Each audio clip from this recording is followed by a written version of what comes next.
All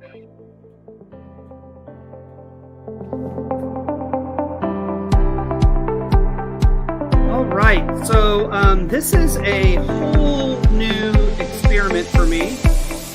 As you can tell, the intro music is the same, but the intro voice is the same, but the content is different. So welcome to the Trauma-Informed Educators Network podcast, which this has been happening. This podcast has been happening since about 2019, and this is episode number 73, believe it or not. And the whole purpose of this podcast is to share this message of trauma-informed work to people and their stories all over the world, to make sure that we understand that this is a journey, right? This isn't a destination. We don't arrive in being the most trauma-informed people or organizations in the world. It's literally a journey. And I am very excited about today's guest for a variety of reasons. Craig and I have had many conversations over the last 9 months about the work that's happening. But also, if you just close your eyes before Craig talks, and I'm going to tell you more about Craig in just a second.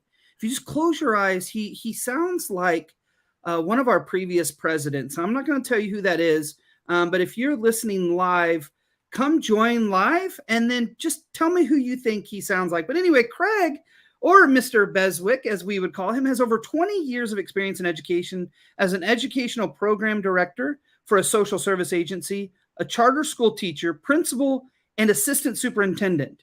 Craig is the vice president of school development for lifelong learning, serving as the executive lead for the Trauma Resilience Educational Community Model, or the TREC, which is related partnerships and outreach, grant funding development, and workforce development. He started and supported the integration of the TREC model into all schools within Learn4Life Network, conducting over 300 presentations and trainings at schools, conferences across the country, including the National Trauma-Informed Schools Conference, California Charter School Conference, Jobs for America Graduate National Training Seminar, and so much more. He also chairs the PACES Connection San Diego Collaborative of Communities and is a Heart Math certified trainer. And Craig, I would say, is just a dynamic dude, right? And you heard that he runs a collaborative in PACES Connection, which is how I met Craig. So Craig, welcome to the podcast. How are you? And tell us, what's the Craig story? Thank you so much for the intro, Matthew. It's been an honor to get to know you over the past 9 months, to get to know the amazing work that you do with the Trauma-Informed Educators Network and PACES Connection. So a little bit about me. I grew up in Philadelphia. I was born in 1974. Grew up in Philadelphia, was a really good student, was a very good soccer player. So traveled around the United States playing soccer as a youth. And basically at 14, my dad and mom got divorced. That was the first time I think I'd had other traumas in my life that I wasn't aware of yet. But at that time, that was the first kind of traumatic event, I think, that happened to me.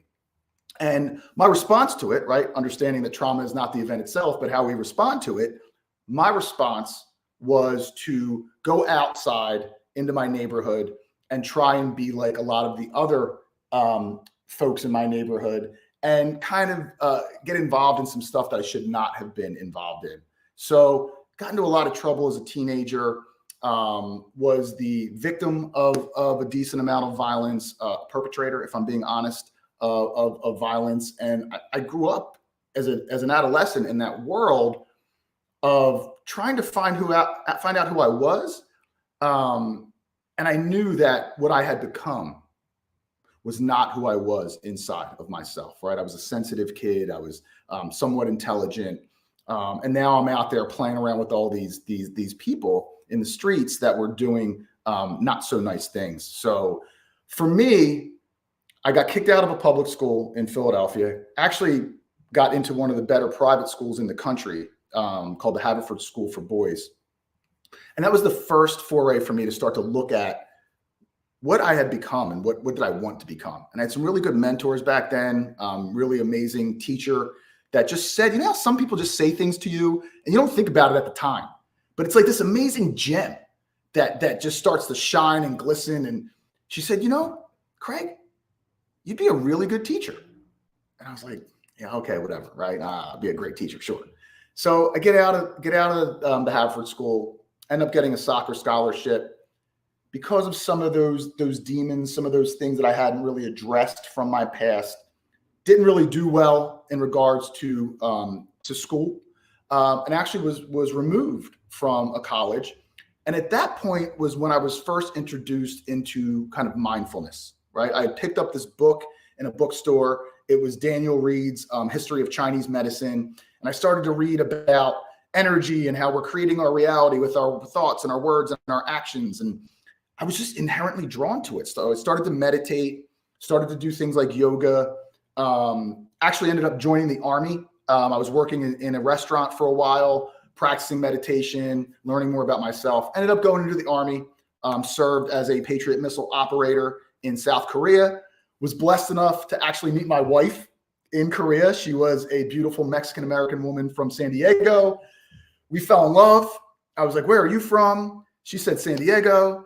No disrespect to my Philadelphians, but I was like, that sounds really good. Let's go to San Diego. So after my stint in the Army, was able to finish my undergrad in Philadelphia, move to San Diego. And the combination of those worlds of how I was able to fix myself in a lot of ways and process my own trauma, wanting to be an educator, getting my credential to be an elementary school teacher. I wanted to somehow bring spirituality and mindfulness into education. And that's before I'd ever heard of ACEs, before I knew about trauma-informed this and that. And then I was blessed enough, my first job in San Diego was at a group home. And I witnessed what systems-induced trauma is, what systems-induced racism is, right? Not for me as a white man, but for some of the youth that I was working for in the group home. And I made a promise to myself in that moment that I was not going to be a great third grade teacher in a high-end school district and teach soccer. I was going to dedicate my life to serving kids that like me, that kids that struggled with things that I struggled with, whether it be addiction or abuse or all those other things. So that really led me on my educational path towards becoming a principal in the Learn4Life Network after being a teacher in a what we call non-classroom based model, where we have kids that can come in on flexible schedules. We build a lot of beautiful partnerships around them with Department of Labor entities and other social service agencies. So I really found my niche of building partnerships, building communities of impact around the schools. Had the blessing of starting multiple schools in San Diego in the Learn4Life Network, and then was blessed enough to become a vice president, like you mentioned in the intro. And the thing that I am the most passionate about is our trauma resilient educational communities model, which really is the combination of all of the ACEs science, right, which we know is so critical. We work closely with Dr. Folletti.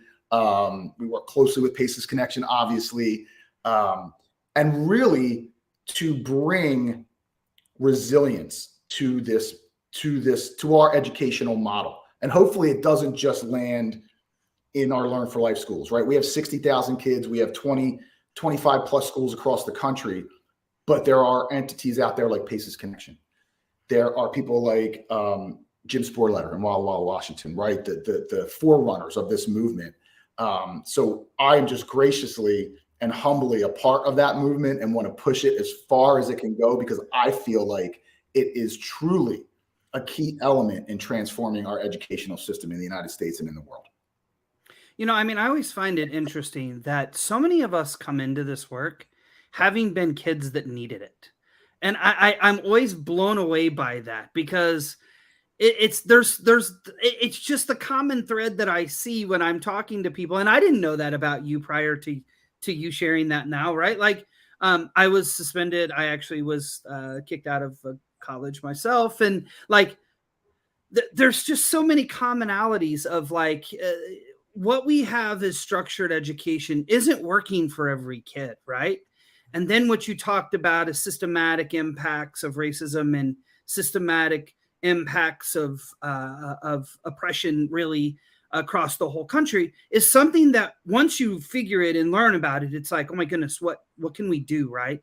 And I think that's the power of the TREC model, is that you've taken all of that, right? You've taken the trauma-informed ideas, but you've combined them with this social justice idea of equity and understanding the historical context of what's happened to communities. So tell us about the TREC model. And I know you could probably talk for the next 35 minutes because it's so powerful. And it's why I said, Craig, you got to come on my podcast and talk about this. Because every time I hear you talk about it, I get this, like, my fire inside my chest is ignited into like this blue flame of energy. So tell us about the TREC model and how it kind of came about and what the goal is.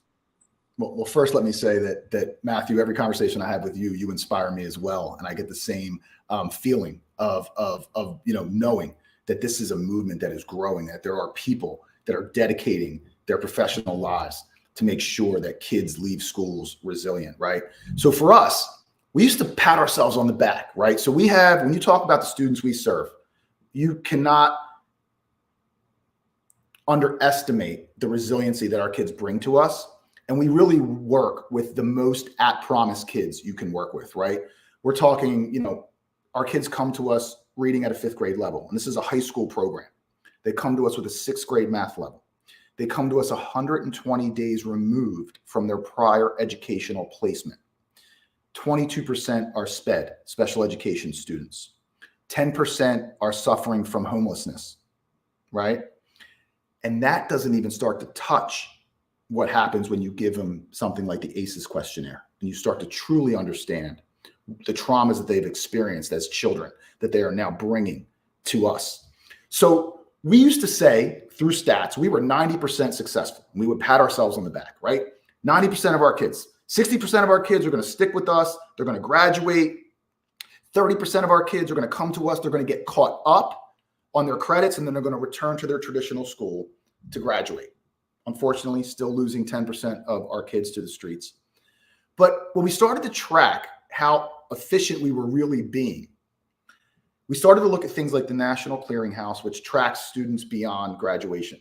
We created an alumni ambassador network where now we were having events and tagging in with our students after graduation. And through what I did in San Diego, which was build a lot of Department of Labor funded programs and partnerships around our kids. This is what we call wraparound services, providing paid internships and different types of support. A part of that program is you have to track kids 1 year after graduation. So now the proof's in the pudding, right? We graduated them. And it's funny because I used to tell people all the time, kids, don't come into my school for a piece of paper. Come in with a plan to build a network and a community of support so that when you leave, you can be resilient and you can be successful. But what we found, the biggest placement for our kids was community college. So about 45% of our graduates would go to community college. That was an easy way to track. When we tracked it 10 years ago, 55% of those kids that went to community college would fail out the first semester and not return. So now we're looking at ourselves in the mirror, right? One of my favorite quotes is from Socrates, an unexamined life is a life not worth living, right? And we started to look like, okay, like we're obviously loving them up within our 4 walls. We're obviously doing great stuff. We're getting them to graduate. We can see academic increases. Where are we dropping the ball? And really where we were dropping the ball is we were looking at the high school diploma as a finish line instead of a starting line. And we were not addressing and playing a longer game to truly understand what had happened to our kids, right? Again, not what's wrong with them, what happened to them. And then start to build an entire 2-year accreditation model where every single element of our school lives and breathes through a trauma-resilient lens. So I would do these trainings on trauma-informed. I met Dana Brown, who's a colleague of ours, and she's the one that taught me about ACEs science. So I was like, wow, this is amazing. Like we can build trainings off of this. And there was obviously trainings out there. So we built some trainings and the same thing would happen. I would do trainings up and down the state in our schools. Didn't really ask permission at the time, was just kind of up there and out there doing it because people liked it. And there would be lines of people after these trainings or these conferences. Oh my God, Craig, God sent you to me today. I never had a framework of why I became an alcoholic, but now I understand, right? It's amazing, like epiphanies that people would have. But then something started to happen. 2 to 3 months later, principals, superintendents, social service agency directors, Craig, that was all great, but pardon my expression, but what the hell do we do now? And I sat there and I was like, I don't know. And that was the genesis of trauma resilient educational communities, which has equity and inclusion and relationships in the center of our foundational models. Because we know if we are not equitable, if we are not inclusive, and if we are not seeking to develop trust every interaction that we have among staff and students, then we were going to start to create negative elements in our centers. So we built this training system. It's 6 core trainings. It's a 2-year process. All of our schools are going through it and becoming accredited. Other social service agencies are being accredited right now because they are interested in the model. And really what we do is we start with our foundations of ACEs science and TREC, learning about trauma and what it does to the brain, right? Specific to learning in certain regard. Again, anchored in the ACEs science. And then our second step is we do self-care and compassion fatigue, right? We're still losing 1 out of every 5 educators, and we're going to lose more, right? They're not going to come back. They're already leaving. There's a massive teacher shortage. And that was prevalent, before the pandemic. So with self-care and compassion fatigue, we make sure that people understand, right? You can't pour from an empty cup, right? Or, another corny adages, the oxygen mask, got to put it on yourself first before you give it to somebody else. We were witnessing teachers become burned out, all that kind of stuff. So that was key. Then after that, we go into mindfulness and meditation, where we teach them the basics of heart math. We teach them the basics of breath work. We teach them the basics of movement, of yoga, which we have going on in our schools with our kids and our staff. So after mindfulness and meditation, we then switch and we get into social restorative justice. How can we have effective circles to deal with conflict? As a leader, and Matthew, you know this because you're an amazing leader, if you're not actively seeking healthy conflict, then what you get is artificial harmony. And that is an absolute cancer in any type of organization. When you have backbiting and ladder climbing and all that kind of stuff. And let me tell you, Craig, this is something that I mean, and I grew up outside of St. Louis, right? So I grew up with, if somebody had something to say to you, they said it. Right. And I'm going to tell you, I didn't realize it's a cultural thing, right? Because since I've moved, and this is no jab at all to my Tennessee native folks at all, but I learned that isn't culturally the same here, right? Mm. And sometimes that harmoniousness is a facade to protect everybody from feeling a certain way, right? And wow, what an amazing way to think about putting our students through, because we did the same thing. We did restorative processes with our kids, because if I got hit, right, or somebody said, I should be able to use my voice as well. But anyway, keep going. I that was the third one. Keep going, because I want to hear all 6. I don't know all 6, and I'm curious to hear the rest. Right. So foundationals, let's learn about trauma. Let's learn about self-care, compassion fatigue, especially in the helping professions. Let's have mindfulness and meditation training, not just meditation. We teach people, what is it that when you do it, you are completely present and in the moment, because by and large, that really is all that exists, right?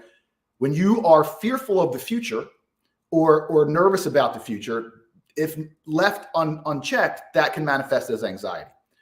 When we are regretting the past or we haven't processed something from the past, if that is allowed to manifest, that becomes depression. Neither of those exist other than in your own head, because in your mind, in the present moment, it really is just this moment. And now it's this moment. And now it's this moment. So we try to get at that and really talk about that in mindfulness and meditation, which I feel like sets the stage for being able to compromise and deal with relationships in social restorative circles where there has been harm done. And then we finish up with a complete diversity, equity, and inclusion training. And I will say, I want to thank Paces Connection, because Paces Connection and some other entities out there like TIEN are some of the only entities that are willing to go really deep when we start to talk about systems-induced racism. When we start to talk about, we're opening up schools in other states where we might not be able to even talk about race. So how can we talk about being trauma-informed or trauma-resilient, but we can't talk about race? When we know about epigenetics, there's such a disconnect for me. And I know that there's political stuff and all that stuff. And really, I don't care about it, because I want kids to get help and I want people to be resilient in the face of their trauma. And at the end of the day, Craig, it's to me, I don't understand why we have to get it's historical, right? If it's political, it's because it's historical. And it's interesting because last night, my wife looked at me like, oh my goodness, I can't believe you've been listening to this for almost 3 hours. But I listened to my local school board meeting. And it's because they were proposing to ban a book. And I was listening to these conversations, and it was mind-boggling to me. It was mind-boggling to me to hear people's thought processes while they were trying to ban this elementary school book that was simply a book of hope and love perceived through a child of color's point of view who there was a community shooting from a police officer to someone in his community. And it was just his process of how did he go through all of that process and come back to love. And yet there was this fight against this book because of it being political. And I'm thinking, what? I don't understand. Like, this is real life for a lot of kids, right? And so to me, when I hear these things are political, and trust me, I get these conversations in the Trauma Informed Educators Network group all the time where people are like, this shouldn't be political. No, this is historical. We're trying to undo things that have been done over time using the science that we know is grounded in this trauma-informed work, the epigenetic, the historical trauma, the intergenerational transmission of trauma. As educators and as practitioners, if we don't use that science as another basis for change, then we're simply just trying to put a Band-Aid on a gushing wound that still is open on a daily basis for many people in our country. So, and I like that you unapologetically do that. Now, I certainly understand when you're going into a state and you're doing a school, you have parameters. And unfortunately, if you came to Tennessee, you would have those parameters because we are in that forefront of this movement against truth-telling and historical context. But that is something I think is so powerful with what you're doing is not only are you doing it, but you're going deep. And you have tapped into experts, right? Indigenous communities within California to hear their perspective, to listen to what has happened historically. It's not just like you have a bunch of people in a room that are coming together and throwing something together. No, it's a great point. Governor Newsom, our governor, actually made a public apology to all indigenous nations for the genocide that occurred in the early 1900s. If you're not aware, you should look it up because genocide does not happen only outside the borders of the United States. In the 1900s, the original governor of California created a $2 million fund, and this is not adjusted for inflation, $2 million fund that said the head of every Native American male was worth $5, the head of every Native American woman was worth $3, and the head of any Native American child was worth $1. And over a certain amount of years, I forget the amount of years, over $2 million, not adjusted for inflation or time, was spent. So that was a landmark opportunity, I think, for other folks in this work to bring in indigenous communities. Because look, we talk about circles. Well, where did circles start, right? I mean, you talk about a lot of these elements that live and breathe in education now, and a lot of them do have roots in indigenous cultures or in our ancestors' practices. So we really work deeply with a lot of the tribes in San Diego. We sit at the table at the forefront of what's called Assembly Bill 1607, which literally states there needs to be truth-telling in history. We need to tell the story of what has occurred to Native American populations, to underserved populations, and be able to just, sometimes, man, you just got to own it, and as a white man, I want to own it through being an ally. I can't claim to understand what it's like to be the victim of racism, right? I can tell you one of the first times it hit me in the face was when I was in El Cajon, which is in East County, San Diego, and I'm with my soon-to-be wife, and she's Mexican, and she was taking a little bit too long to take her credit card out. And the guy in front of me or behind me says, hey, you beaners, why don't you hurry up? And I was like, oh, is that what we're doing right now? And then the inner Scorpio Philadelphian in me started to bubble. And I was like, whoa. And I really had to process that. And then I was thinking like, oh my God, that was one time that happened to me. And it wasn't even really directed at me. What if that was your weekly occurrence, everyday occurrence, yearly occurrence, to suffer those types of injustices, no matter how small, right? Microaggression, macroaggression, it's all aggression. So we really take it seriously. And I want to, again, thank you, because I know the networks that you work with and the people that you work with are not afraid to go that mile deep, right? So that's really important. And people who hear me speak know that one of my first couple slides I always put in is, are you unsafe? Are you uncomfortable? Right? Because a lot of people, when their paradigms are pushed against, right, feel very uncomfortable. And we have been told in our culture, you don't talk about religion, you don't talk about politics, you definitely don't talk about race and racism. Like, we have to start unraveling these, because we're in situations now we can't logically and critically think about politics with somebody who doesn't think like us, right? And I say all the time, what examples are we setting for our children, right? And when I was listening to that board meeting last night, there was she was a junior in high school who got up and spoke in front of the board.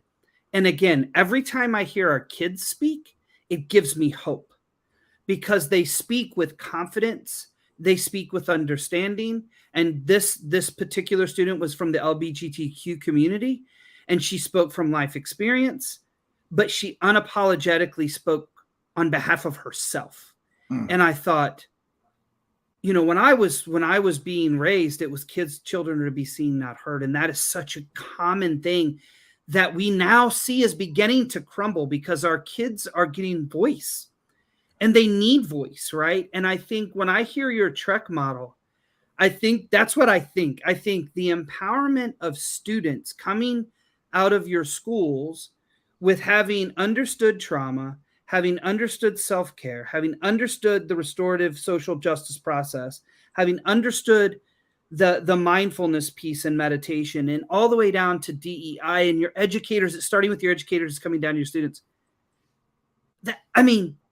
They're going to come out with voice and genuine understanding of who they are. And I think that is got to be one of the most powerful pieces to me.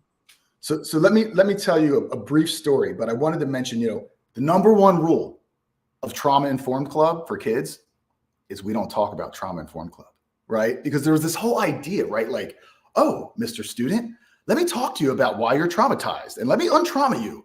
Do you feel traumatized right now? And it was just, I started to see this in the field, and I knew what we had to do is we had to do the trainings for the staff first. We had to get them ingrained in this idea of how to interact. And there was a lot of practical application in the training, a lot of scenario-based stuff that we go through, stuff that has happened to us. At one point I had to wrestle a gunman out front of one of my schools. And it was a father actually trying to shoot another student because of he was dating his daughter. Won't tell that story.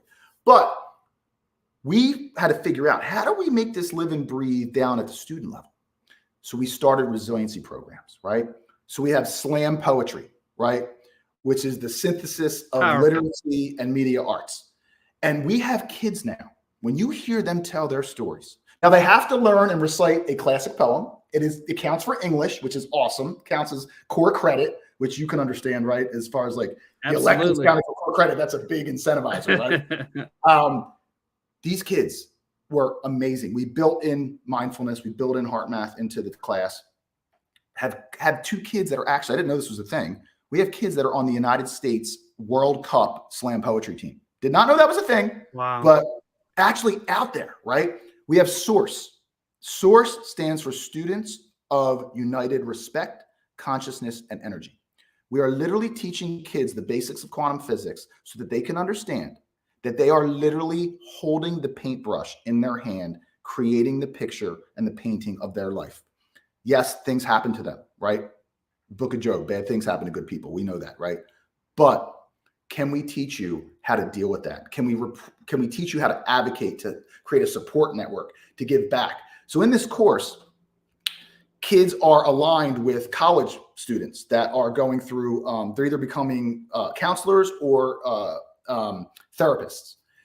So a young lady comes in one day. This is my third year as a principal. We had just started this SOURCE class.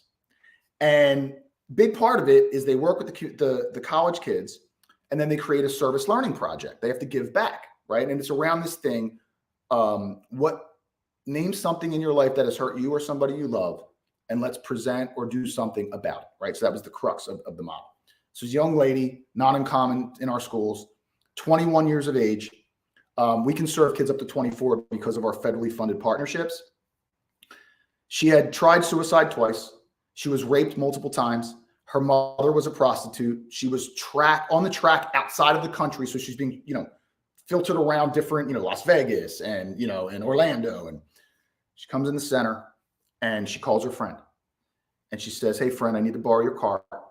And her plan was to go to the Coronado Bridge, which if you're familiar with San Diego, and many of you may not be, that's where people tend to jump, right? And to take their own lives.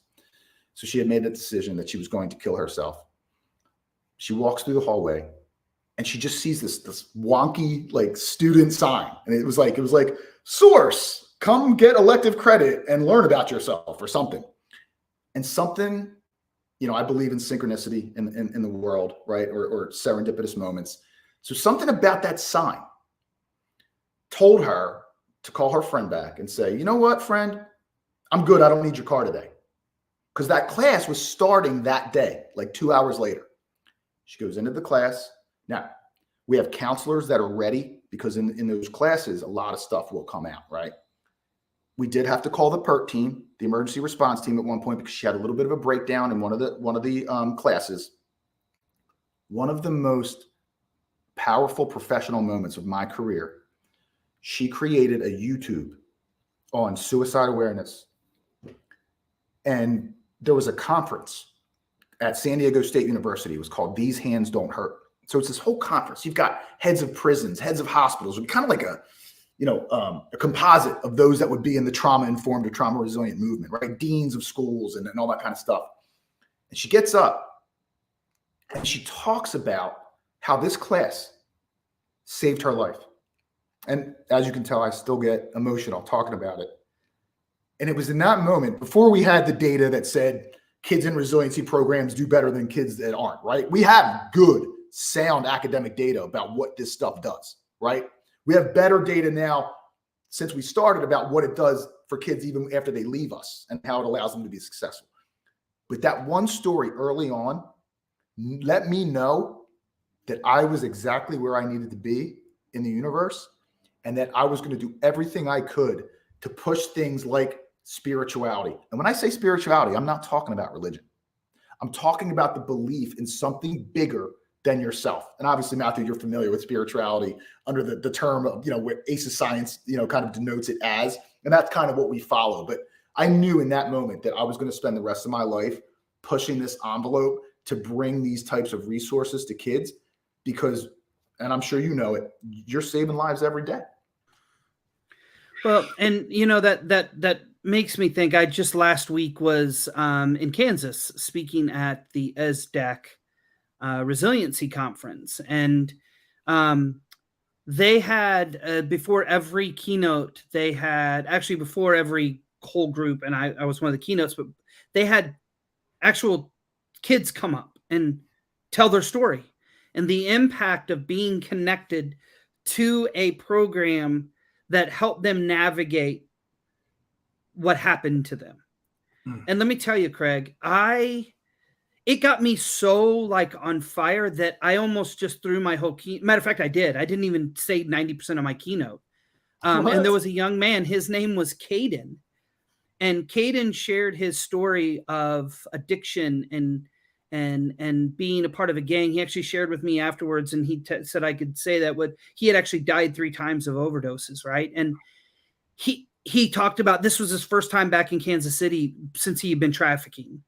And listening to stories, and it's like, this is what people are missing in the work, right? If they're not doing this work directly with people, is sometimes we lose vision of the impact that this can have on people.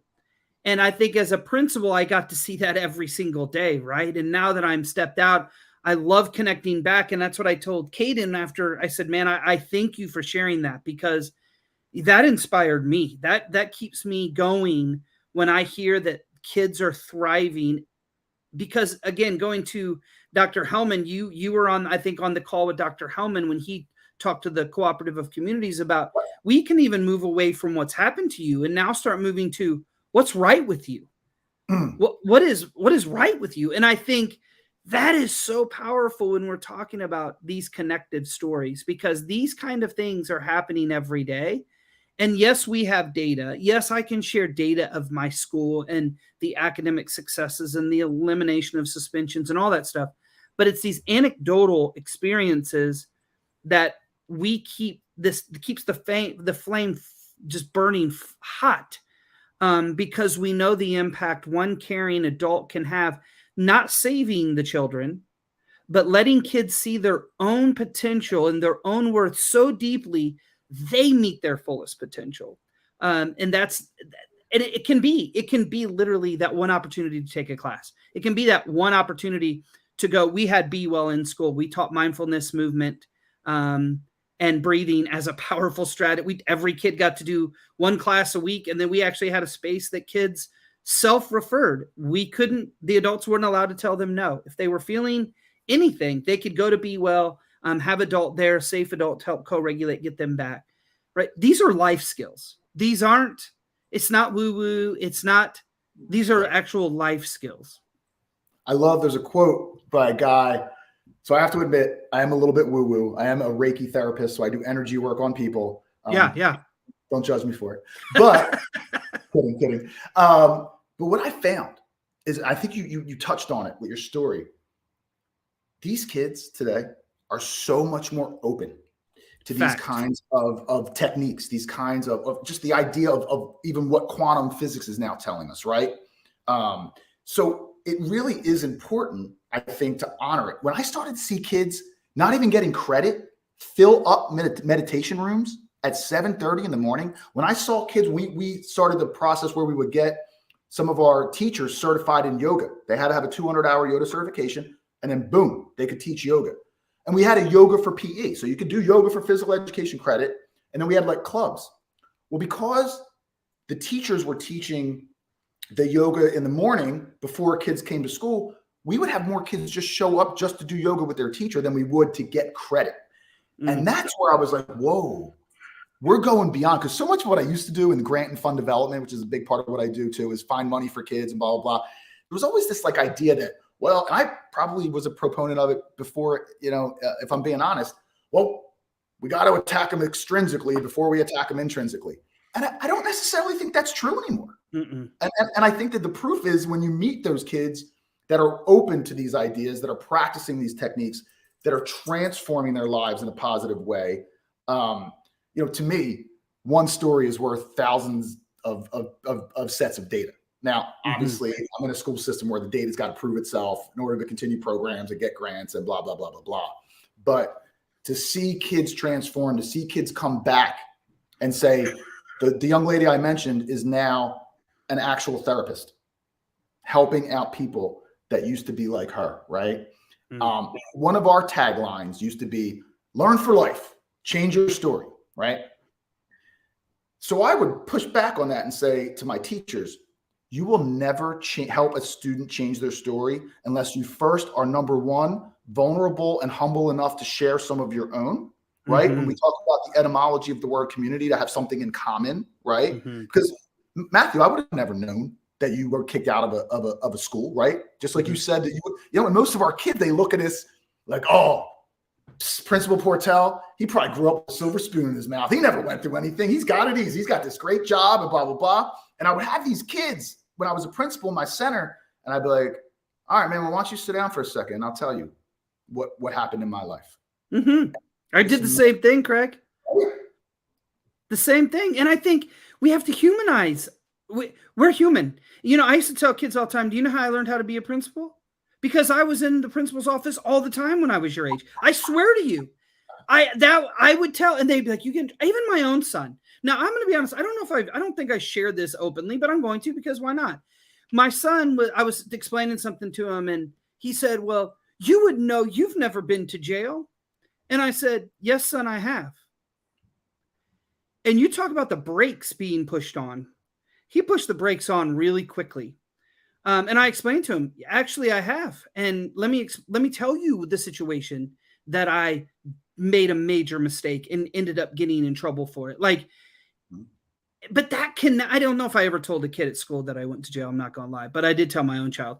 But I mean, even coming down to, I've just recently been able to share that I had major drug issues as a late teen into my early 20s. Right. But then when I realized through Pace's connection, to be honest, and even through the PCE study, is I had to cope with what I was dealing with and the ways that I coped with.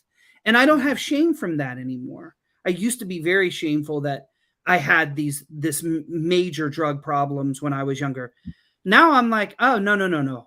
I was just trying to manage what I had been going through.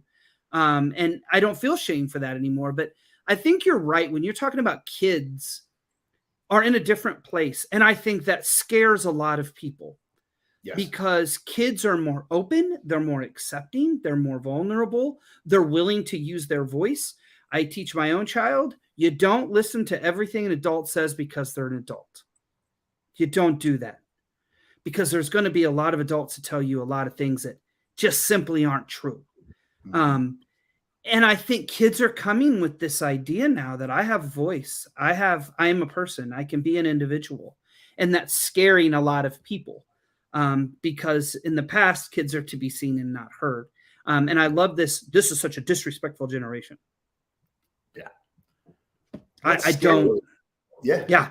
I'm sorry to not do. No, I'm like, I think kids are using their voice.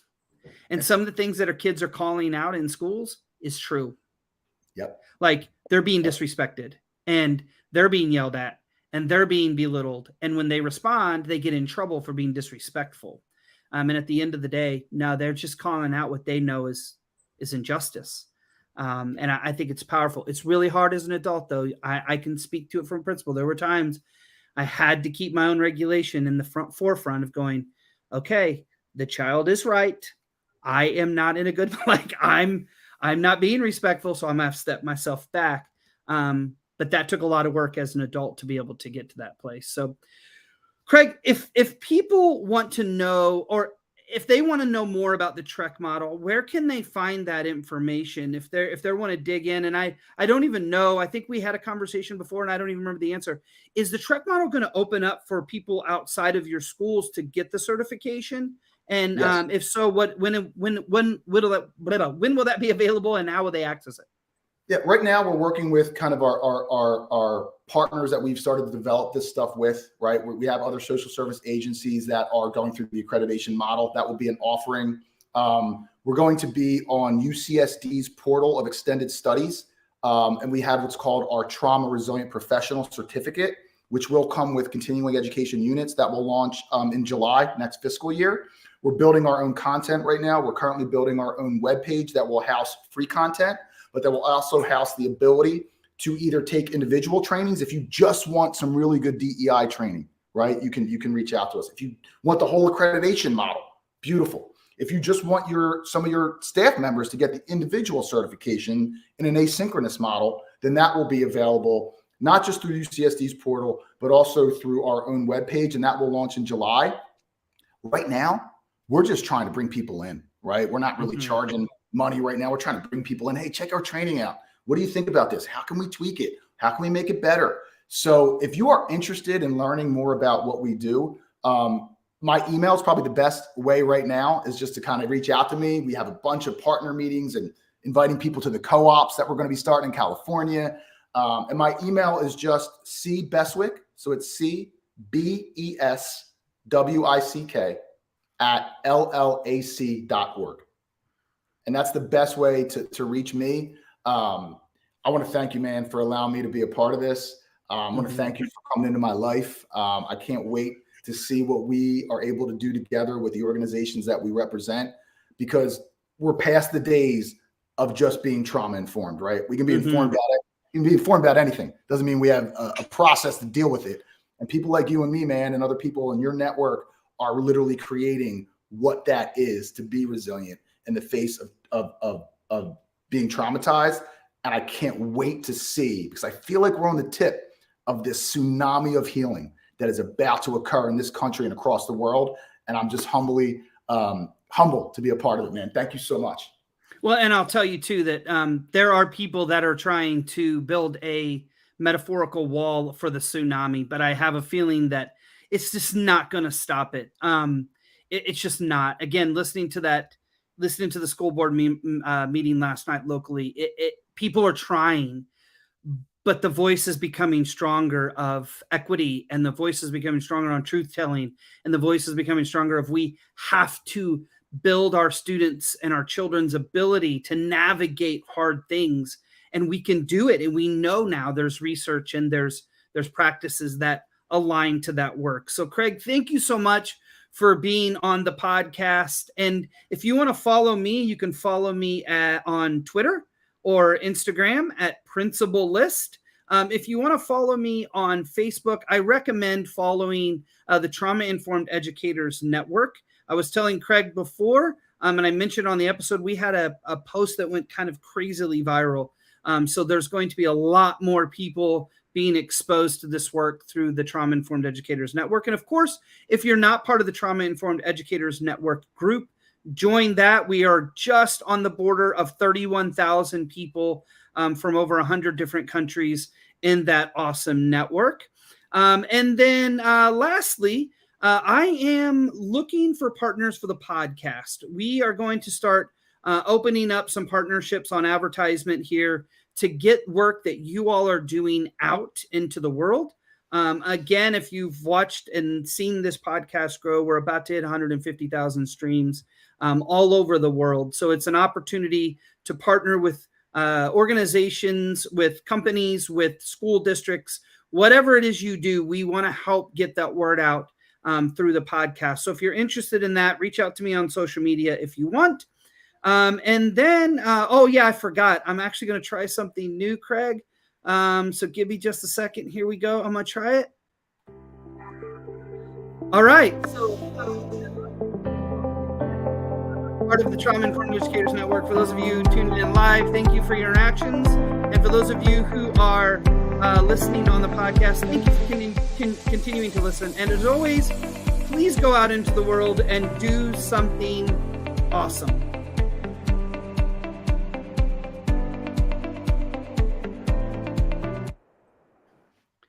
All right. That worked. All right. Thank you all who are still on here live. Much appreciated. We will not be here next week for Thanksgiving, but we will be the following week all the way up and until past the new year. I have a ton of guests lined up. So thank you all for constantly coming and listening, and we will see you in 2 weeks.